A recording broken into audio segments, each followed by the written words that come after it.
It's Temple time, and temps have been dropping with the changes in weather, but not all the freezes are the same. Okay, so right now, Fox 21 Storm Team meteorologist Nick Temple is here to break it all down. Hey, Nick.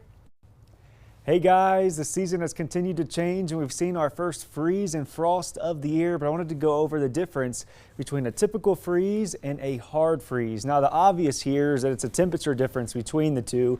A freeze is temperatures at 32 degrees or below, and a hard freeze is temperatures at 28 degrees or below. But the reason why we have the difference is because it's actually a plant-based reasoning. And I'm not talking about the diet here, talking agriculturally. So at 32 degrees Fahrenheit, water freezes, but not all the moisture in the plants agriculturally actually go away. Plants can typically survive. That's why we say bring sensitive plants inside whenever we're expecting a freeze. Now a hard freeze at 28 degrees Fahrenheit, this is when ice starts to form inside the plant cells.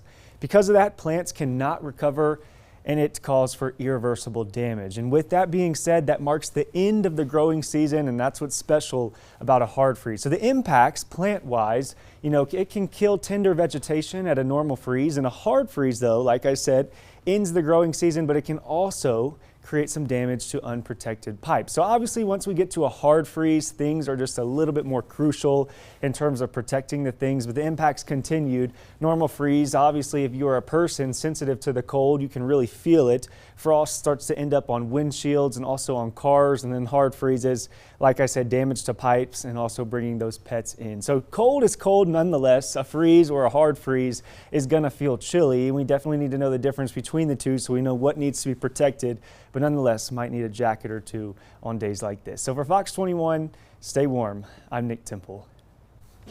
Nick, thanks.